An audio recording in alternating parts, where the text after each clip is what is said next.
and 4ခန်းကြီးပေါ့နော်အခန်း2ပေါ့နော်မနေ့ကအခန်း1ပြီးသွားဆိုတော့ဒီနေ့အခန်း2ကိုဆက်ပြီးတော့သင်ပေးပါမယ်နော်ဟိုလေဗီဒီယိုရိုက်ကြည့်မရှိတော့ဟိုဗီဒီယိုဖိုင်ထဲမှာချို့ခန်းကြီးလေးရေးပြလိုက်တာမပေါ်ဘူးဖြစ်သွားတာတွေ့ရပေါ့နော်အထူးသဖြင့်ဆိုရင်အခန်း1ရဲ့ဒီရွာခန်းကြီးပေါ့နော်မူရာခန်းကြီးလေးပြန်ကြည့်တော့မှပဲမပေါ်တာတွေ့တယ်အဲ့တော့မှတ်နည်းလေးပြပါမယ်နော်ဘယ်လိုမှတ်သွားလဲဆိုတာလေးအခုမပြတဲ့နီးရည်နဲ့မိမိကြက်ရတာအဆင်ပြေမယ်ဆိုရင်ဒီနီးနဲ့ကြက်ကြပါနော်အဲ့တော့ဒါစနေကတော့ဒီနီးနဲ့တင်နေတာဆိုတော့ဒါလေးကြည့်ရအောင်နော်အဲ့တော့ပြောခဲ့တဲ့အတိုင်းပဲရွာဆိုတာဒီတစ်ပင်တွေပေါ်များနေဆွဲကြမလို့သူ့ကိုဒါတစ်ပင်ထဲမယ်တစ်ပင်တော့မဟုတ်ကွာရိုးတစ်ပင်တွေမဟုတ်ဟိုးတတန်းရင်းနေတဲ့အိုဟောင်းနေတဲ့ဒါကိုအိုလို့ပြောခဲ့ရနော်ခတာခနာရဲ့အိုနဲ့ဆင်ပါတယ်ဒါကြောင့်မို့လို့အမြဲတမ်းဒီကောင်ကိုတွေ့လို့ရှိရင်ဒီလိုပဲဖြစ်ဖြစ်ဟောတော့ဒါခတာခနာရဲ့အိုနော်အဲ့ဒါကိုဒီလိုပဲဖြစ်ဖြစ်တွေ့လို့ရှိရင်ဘာလို့ပဲဖမ်းမလဲဆိုတော့အိုလို့ပြောတယ်ဒီနော်အဲ့တော့အိုဟောင်းနေတဲ့တစ်ပင်ကြီးတောင်မှရှိတာကြောင့်မို့လို့တဲ့အဲ့ဒါကိုเนาะအဲ့ဒီနေရာဒီဘာဖြစ်မလဲဆိုလို့ရှိရင်သူကမူရာဖြစ်တယ်မူရာဆိုတာရွာကိုပြောပြီးတော့မှစွန်ချောဆိုတဲ့ရွာတကြီးကြီးရှိရပေါ့ရမယ်เนาะအခန်းနှစ်သွားရအောင်ကဲဒါဆိုရင်ဒီခန်းလေးကြည့်ပါမယ်เนาะအခန်းလေးကကြတော့ဒီခန်းက adjective ပေါ့เนาะခဲရောရှိအဲဒီမှာလေခဲဤလို့မထွက်ဘူးเนาะဒီပါလဲဆက်ဆက်ဦးဆုံးဂျပန်စာစတင်ကလေးကသူက line ကြီးချိုးအောင်ပေါ့နော်အတန်ရှည်ရှိတယ်အတန်ရှည်မှာ first line ဆိုလို့ရှိရင် first line နဲ့စလုံးတွေကို r နဲ့ပေါင်းတယ် second line ဆိုရင် e နဲ့ပေါင်းမယ်တတိယ line ဆိုလို့ရှိရင် u နဲ့ပေါင်းတယ် sorry လေး line မြောက်ဆိုလို့ရှိရင်သို့မဟုတ် e ဟုတ်နော်အဲ့ဒါနဲ့ပေါင်းဆက်ထားလို့ရှိရင်၅ line မြောက်ကကြတော့ o သို့မဟုတ် u အဲ့ဒါတွေနဲ့ပေါင်းဆက်ထားရင်အတန်ရှည်ဆွဲရမယ်ဆိုတဲ့ rule ရှိတယ်နော်ဒါကြောင့်မလို့သူ့ရဲ့အတန်ဒီခဲလို့ဖြစ်ရမယ်အဲ့တော့ခဲယောရှိခဲယောရှိအချီနော်စာကြည့်အောင်အဲ့ကြည့်အခန်းပေါ့နော်ကဲပထမတစ်ခုဒီခန်းကြီးဒါလေးကပါလေးတယ်ဒီဟာလေးကသူကလင်းသောလို့ပြောချင်တာဒီခန်းကြီးလေးကလင်းတာအာကာရုရူနဲ့ပေါင်းလို့ရှိရင်အာကာရုပေါင်းဆက်တန်ကအုံယုံမီရကြတော့မေဟုတ်ပြီဒါဆိုကြည့်အောင်နော်ရီနဲ့တွဲထားတယ်ဘယ်လိုဖတ်မလဲအာကာရုပေါ့အာကာရုဆိုလို့ရှိရင်တော့လင်းလက်တော်လို့ပြောတယ်တဲ့ဟောနေခန်းကြီးနဲ့နေလုံးခန်းကြီးနဲ့တွဲမယ်ဆိုလို့ရှိရင်တော့အာရှတာဒိုမဟုတ်အာဆုနော်အာဆုက and 3လောက်ရောက်လို့ရှိရင်တွေ့ပါလိမ့်မယ်နော်အာဆုဆိုပြီးဖတ်တယ်အဲ့တော့အာရှတာအတူတူပဲနော်အာရှတာဒိုမဟုတ်အာဆုအဲ့ဒါမနဲ့ပြန်ကိုပြောတယ်တဲ့နောက်တစ်ခုရှင်းပြတယ်ဆိုရင်တွဲလိုက်မယ်ကွာဒီခန်းကြီးနဲ့အခန်း20ကျန်သင်ရမယ်နော်စစ်စစ်မဲလို့ပြောတယ်ဟောတွေ့လားခန်းကြီးနှလုံးလဲပေါင်းလိုက်တဲ့အခါမှာကြတော့သူ့အတန်ဒီဘာဖြစ်သွားလဲဆိုလို့ရှိရင်မဲပေါ့နော်အုံယုံမီနဲ့ဖတ်လိုက်တယ်အဲ့တော့စစ်စစ်မဲဆိုလို့ရှိရင်တော့ရှင်းလင်းချက်ရှင်းပြချက်လို့ဖြစ်တယ်အဲ့တော့အခုဒီမှာပထမဦးဆုံးเนาะအပေါ်ကဒီမှာဆိုရင်ဒါလည်းခန်းကြီးနှလုံးပေါင်းတာပဲမှန်တယ်ဒါပေမဲ့လည်းဒီဟာမှာကျတော့သူ့ရဲ့အတန်ချွင်ချက်အာရှတာသို့မဟုတ်အာဆုဖြစ်မယ်မနဲ့ပြန်ဆိုတဲ့ခန်းကြီးပါเนาะဒါမှတ်ထားပါဒီဟာလေးကတော့စစ်စစ်မဲဆိုလို့ရှိရင်တော့ရှင်းပြချက်ကိုပြောတာဟာစစ်မဲဆိုရှင်တော့တီထွင်ဖန်တီးချက်တွေကိုခေါ်တယ်နောက်တစ်ခုဒါဆိုရင်လင်းတော့ပြီးတော့မှောင်တော့ပေါ့နော်ခူရာကြီးဆိုလို့ရှင်တော့မှောင်တော့သူများနဲ့ပေါင်းလို့ရှိရင်အောင်အုံပေါင်းနဲ့နော်ဟုတ်ပြီဒါဆိုရင်ခူရာကြီးဆိုလို့ရှင်တော့မှောင်တော့လို့ပြောတယ်အန်ငေါမဟုတ်ဘူးเนาะအတန်ထွက်ကအဲ့ဒါလေးရှင်းပြမယ်เนาะအဲ့တော့ဒီဟာလေးပဲအဲ့တော့ခါခိခုခဲခိုဆိုတဲ့စကားလုံးလေးဒီเนาะထိုင်လိုက်ပါမယ်เนาะဒါတော့တလက်စာထဲဂျုံရင်းနဲ့ဒါကြီးရေးသွားလိုက်မယ်เนาะဟီရာဂနာရဲ့ခါခီခုခဲခိုဟုတ်เนาะအဲ့ဒီခါကိုခါခိခုခဲခိုကိုเนาะဂျပန်စာသင်မှုတယ်ဆိုရင်အားလုံးသိနေပြီးသားနှစ်ချစ်လိုက်မယ်လိုက်ပြီးတော့ဟုတ်เนาะနှစ်ချစ်လိုက်တဲ့အချိန်မှာသူ့တန်ဒီဘာတန်ကိုပြောင်းသွားလဲဆိုရင်ဂဟောနော်ပြီးရင်ဂီဂူဂေဂူဆိုပြီးပြောင်းသွားတယ်နော်မှန်တယ်ဒါပေမဲ့သူကဘယ်လိုမျိုးလဲဆိုလို့ရှိရင်တဲ့စာလုံးတစ်လုံးရှိတယ်ဆိုပါစို့တဲ့အဲ့ဒီစာလုံးရဲ့ဘယ်နေရာ position လဲအခုလိုအရှိဆုံးနေရာ position ဆိုလို့ရှိရင်တော့တဲ့ဟုတ်တယ်ဂငယ်အတန်ထွက်တယ်တဲ့နော်ဂငယ်အတန်ထွက်တယ်နော်မှန်တယ်တဲ့ဒါပေမဲ့တဲ့အလင်းနဲ့ဟောဒီအနောင်နဲ့ အလင်းနဲ့အနောက်နဲ့ဆိုလို့ရှိရင်တော့တဲ့အဲ့ဒီဂါဂီကုကဲကိုရဲ့အတန်ကိုငါအတန်ထွက်ရမယ်ဒါဆိုရင်ဆိုလိုချင်တဲ့သဘောကငါငီငူငဲငိုအဲ့လိုထွက်တာเนาะဒါလေးကတော့အတန်ထွက်ပေါ့เนาะဒါ NHK ရဲ့ website မှာသင်ထားပါတယ်เนาะ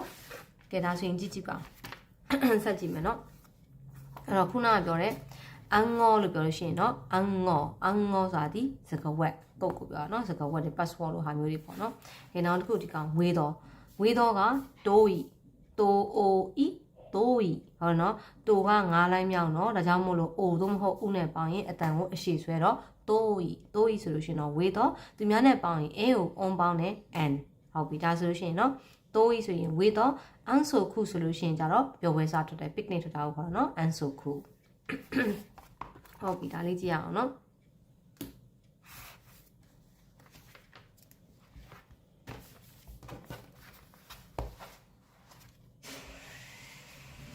ဒါလေးဆက်ပြပါမယ်เนาะအဲ့တော့လင်းတော့ခန်းကြီးလင်းတော့ဘယ်လိုမျိုးလဲရှေ့ရခန်းကြီးကနေလုံးဟုတ်เนาะနေလုံးအနောက်ကခန်းကြီးကလเนาะဒါ5မှာတင်ခဲ့ရတယ်လေเนาะအဲ့တော့နေတွေဟောကွာအလင်းရောင်2မျိုးရှိရတယ်เนาะကဘာကြီးပေါ်မှာနေလုံးရဲ့အလင်းရောင်လရဲ့အလင်းရောင်စသဖြင့်အဲ့တော့အဲ့ဒီနှစ်ခုစလုံးပေါင်းသားမှာတော့အဲ့ဒါဘာဖြစ်နေမှာတေချာတာပေါ့လင်းနေမှာပဲဟုတ်တယ်เนาะဒါကြောင့်မလို့ပြောရမယ်เนาะဘာဖြစ်သွားမလဲဆိုရင်နေလုံးကြီးရဲ့လရဲ့အလင်းနှမျိုးပေးစွမ်းသောအရာနှစ်ခုပေါင်းဆက်ထားတာဖြစ်သောကြောင့်သူသည်ဒါဒီဘာဖြစ်နေလဲတေချာပေါ့လင်းမယ်အာကာရီဖြစ်မယ်အာကာရူဤဟုတ်နော်အာကာရီဆိုလို့ရှိရင်တော့လင်းတော့သူများနဲ့ပေါင်းလို့ရှိရင်တော့မေးရမယ်နော်ကဲဒါဆိုမှောင်အောင်မှောင်မိုက်တော့ခူရာကြီးကြတော့ဘယ်လိုရေးလဲသူကနေလုံးပါမယ်နေထွက်တဲ့အချိန်ပေါ့နော်နေစထွက်တဲ့အချိန်ကနေတဲ့ဒါလေးကိုမတည့်ရက်တယ်လို့မှတ်ထားမယ်နော်မတည့်မယ်နော်ပြီးရင်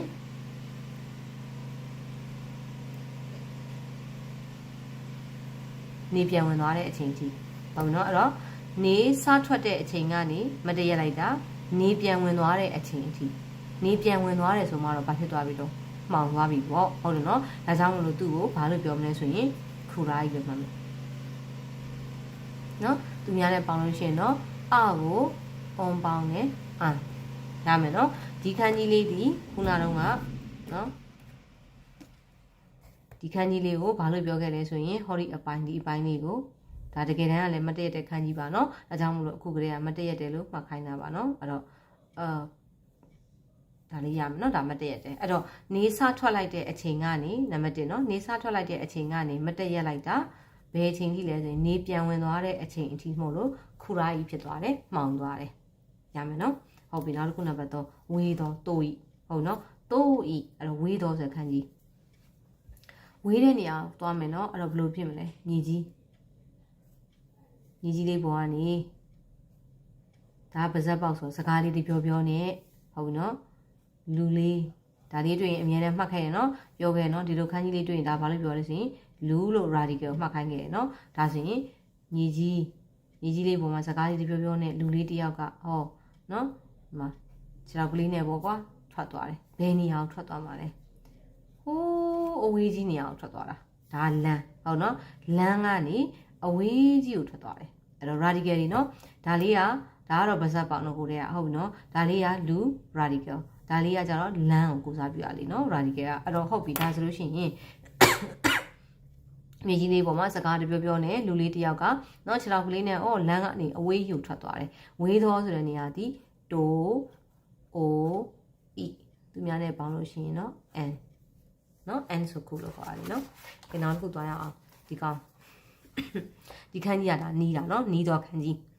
ချီကာကြီးဒါမှမဟုတ်လို့ရှိရင်သူများနဲ့ပေါင်းလို့ရှိရင် king ပေါ့နော်အဲ့တော့ချီကာကြီးဆိုလို့ရှိရင်တော့နီးတော့အရှိမအခန်းတစ်မှာပါခဲ့တယ်နော်တိုခိုဒီခန်းကြီးလေးလေတိုခို short jaw ဆိုတော့အဲ့တော့ king jaw ဆိုလို့ရှိရင်တော့အင်းနီနာချင်းကိုခေါ်တယ်တဲ့ဟုတ်ပြီ side king ဆိုလို့ရှိရင်ကျတော့အခုတလောလို့ခေါ်တယ်ဟုတ်နော် side king ဆိုလို့ရှိရင်တော့အခုတလောကဲဒါဆိုရင်နောက်တစ်ခုသွားမယ်အားကောင်းတယ်ယိုဝါကြီးဟုတ်တော့ဂွန်မန်နဲ့စယောကြီးဒါမှမဟုတ်ရှင်ကျော်အဲ့တော့စယောကြီးဆိုလို့ရှင်တော့အားကောင်းတော့တမာတော့ဒါဆိုလို့ရှင်သူ့တန်ကျော်လို့ပြောခဲ့နော်ဘယ်မှာတွေးရတာလဲ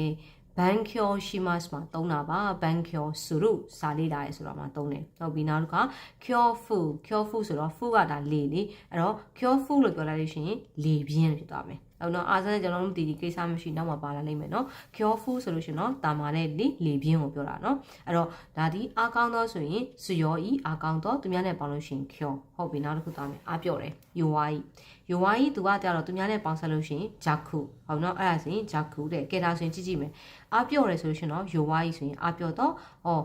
အားကောင်းတဲ့ခန်းကြီးနဲ့ဒီပေါ်အားကောင်းတဲ့ခန်းကြီးနဲ့ဒီအားပြော့တဲ့ခန်းကြီးနှစ်ခုပေါင်းလိုက်မယ်ကွာ तू က cure तू က jaku ဆိုတော့ cure jaku ဒါပဲပေါ့နော်အဲ့တော့ cure jaku ဆိုလို့ရှိရင်တော့ခွန်အားလို့ဖြစ်မယ်ရမယ်နော်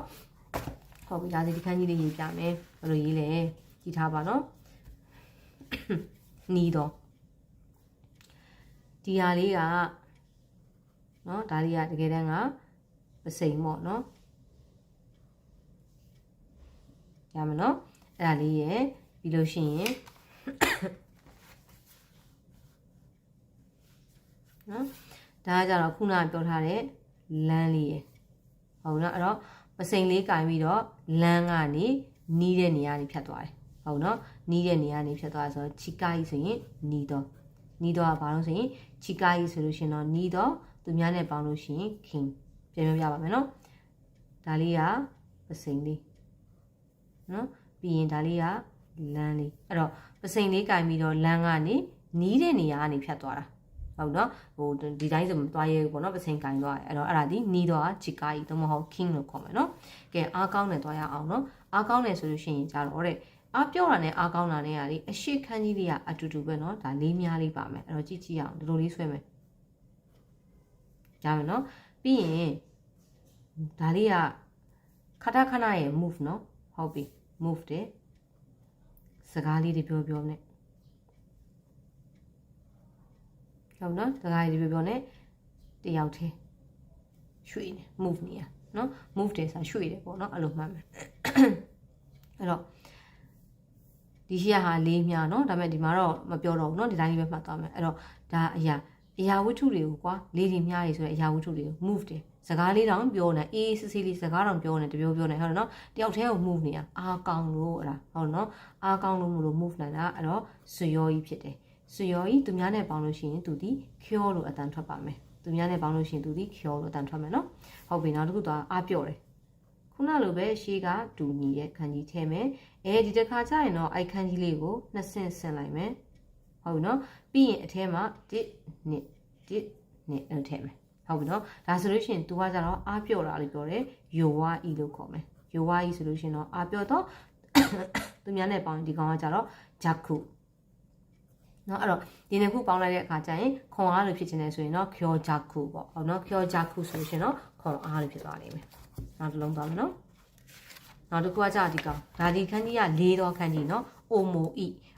ဤဆိုလို့ရှိရင်တော့၄တော့သူများနဲ့ပေါင်းရင်ဂျူကဲဒါဆိုဒီအရေးကြည့်မယ်နော်အိုမိုဤနဲ့တွဲထားဆိုအိုမိုဤဆိုရင်၄တော့လို့ပြောမယ်တဲ့ဟောဒီကောင်ဆိုရင်ဂျူဒိုင်နာဆိုရင်အရေးကြီးတော့ဒါဒီခန်းကြီးသိပါတယ်နော်အိုခီခန်းကြီးနော်အဲ့တော့ဂျူဒိုင်နာဆိုရှင်တော့အရေးကြီးတော့လို့ပြောမယ်ဟောဒါခန္ဓာကိုယ်ဟုတ်ပြီနော်ဒါမသိသေးထားလိုက်ကဲဒီမှာဆိုရင်သူ့ကိုတိုင်းလို့ဖတ်မယ်နော်တိုင်းဂျူခန္ဓာကိုယ်ရဲ့အလေးချိန်လို့ပြောbody weight ပေါ့ခန္ဓာကိုယ်အလေးချိန်ဟုတ်နော်အဲ့တော့ daiju ဆိုလို့ရှင်နော်ခန္ဓာကိုယ်အလေးချိန်ဒီကနောက်ပိုင်းမှာသိလိမ့်မယ်နော်ခန္ဓာကိုယ်ဆိုတဲ့ခန်းကြီးလေး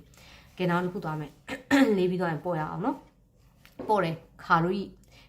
ဤဆိုရင်ပို့တော့သူများနဲ့ပေါင်းလို့ရှိရင်နော် k လို့ခေါ်တယ်ဟုတ်ပြီဒါဆိုရင် e နဲ့ပြောလို့ရှိရင်ခါရူဤလို့ဖတ်လိုက်မယ်ပို့တော့လို့ဖတ်တယ်ဟောဒါအစာလေးနော်ဒါပဲမှာစကန်ကြီးကလာတာအဲ့တော့ဒီကောင်ကသူကပေါင်းဆက်တန် k ဆိုတော့ k shock ခုဒါ shock ခုနော်အဲ့တော့ k shock ခုဆိုရင်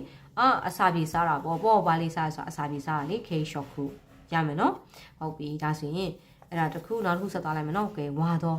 ဖူတိုကြီးဆိုလို့ရှိရင်တော့ဝါတော့သူများနဲ့ပေါင်းလို့ရှိရင်တိုင်းဟုတ်ပြီနော်အဲ့တော့ဖူတိုကြီးကဝါတော့လို့ပြောတယ်ဟောတိုင်းရောဆိုလို့ရှိရင်ကြတော့နေမင်းကြီးကိုခေါ်တယ်တိုင်းရောဟုတ်နော်တိုင်းရောဆိုတာဒီနေမင်းကြီးကိုခေါ်ပါတယ်ကဲဒါဆက်လိုက်မယ်နော်တစ်လုံးမှကျလဲဆိုတော့ကဲဝါပြီးသွားပြီဆိုတော့ပင်ရအောင်နော်ခုံမခိုင်း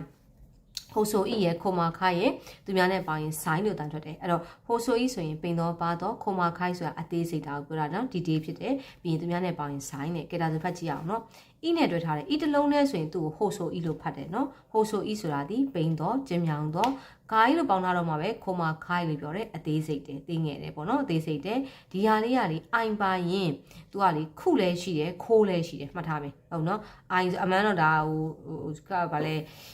ခဏခဏအနေနဲ့ဆိုရင်ဒါအဲလေးပါမှတ်လို့ရတယ်เนาะဒါပေမဲ့အခုကတော့ i လို့ပဲမျိုးလုံးနဲ့မှတ်အောင်ဟုတ်เนาะ i ကျွန်တော်ပါပြီဆိုလို့ရှိရင်ခိုးမယ်ခိုးရင်ခိုးမခိုးရင်ခုပဲဒါပဲလာမယ်ဟုတ်เนาะအဲ့တော့အခုဒီမှာဆိုလို့ရှိရင်เนาะ side ခုလို့ဖတ်မယ်ဟုတ်เนาะ side ခုဆိုလို့ရှိရင်အလုပ်